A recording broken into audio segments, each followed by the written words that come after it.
So I'm sitting here with the gents from Dealernews. We're at Blackmore Ranch in California. My name is Breeann Poland. I am the head of marketing for Royal Enfield Americas, and I'm also the global brand manager for the Continental GT platform. But I think the reason why we get to do these really cool programs now is because we're making waves. We're selling units. People are getting excited about Royal Enfield and the brand. So now we get to have like these really cool, fun projects that get the brand in front of an audience that we might not necessarily on an organic level. So the first thing we did was last November we announced the Build Train Race program for the Flat Track Edition.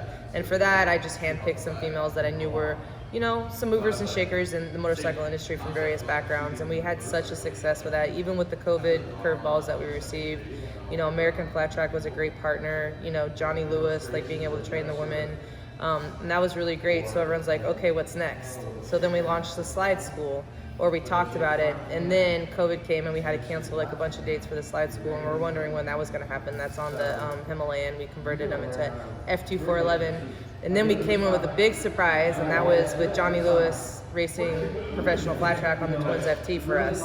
And you know, I mean, you know the brand, Robin. The brand's been around forever, and you know, in modern history, we've never, you know, touted ourselves as a performance. So everyone was like, Royal Enfield's going professional flat track racing, and our first, you know, weekend out, we finished a solid 6th and 7th, and that was not without any hiccups. We had to rebuild a motor in 1 hour and 21 minutes, and it was 3.5 of us that were doing it, and everyone's like, we're not gonna make it. I'm like, we're making the main. We're not backing down. And when we finished, it was like, I felt like it was like better than winning like $1 million.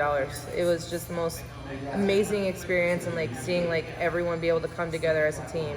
And then for the season finale, which was a month and a half later, Johnny's like, I'm gonna win Daytona. I'm like, sure, Johnny, whatever. And we won. We won Daytona, our first year in professional flat track racing, and then we finished with a solid second, you know, on the second night. And then, but you missed 3 or 4 of the races out of it. So I mean, John literally did that with 6 rides under his belt on that. Absolutely. So we did not race Atlanta. He focused on training the women at Atlanta. At Charlotte, our weekend got cut short. You know, we had a mechanical on Friday night. Saturday, the rain. So it's just so many curveballs. Devil's Bowl in Texas. We blew a motor the first night. We didn't have a spare, and we didn't have like things that we needed to be able to rebuild like we did at Williams Grove. So we just had to sit out, and that was like really hard because we had such a high from Williams Grove finishing 6th and 7th, and Devil's Bowl was the one right after it, and not being able to finish either races that weekend was just really dejecting. And then like the Atlanta round not racing, and then Charlotte being rained out, we're like, oh my gosh, what other curveballs are gonna be sent our way? And he's like, well, I guess I have to go out the season with a really big bang. So he did. So hopefully he signs that contract when it comes to contract time, so we can secure him for another 2.5, 3 years. So yeah, and then, you know, we just talked about that earlier, but the road racing program. So Melissa Paris has been a huge, you know, friend of the brand since we started. Obviously her and I have 15, 20 years of friendship and racing history. So it only seemed fitting because she's been such a proponent, and she is, you know, one of the fastest women in professional road racing history, to have her lead this new effort in Build Train Race, which is the road racing edition.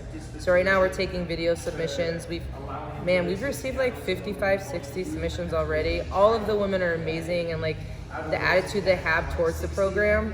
I do want to see more submissions. I wanted to make it an extremely hard task to choose 8 women to do it. We still haven't teamed up with a series yet. I'm having a couple conversations with some club racing series, maybe some professional racing series, to see where we can really showcase these women. But the road racing program, I'm gonna keep the inaugural year, or the inaugural program, to be about a year and a half, 2 years. So I want the women to really focus on learning how to build a bike and not rush through it and feel like they have to skimp because they don't have the time. And I think the build portion is really important. I don't want to, you know, I want the women to take away and say, I can build a bike, I can train a bike, and I can turn into a road racer. And I feel like if I rush any part of that, they're not going to get what I want them out of the program. So, yeah.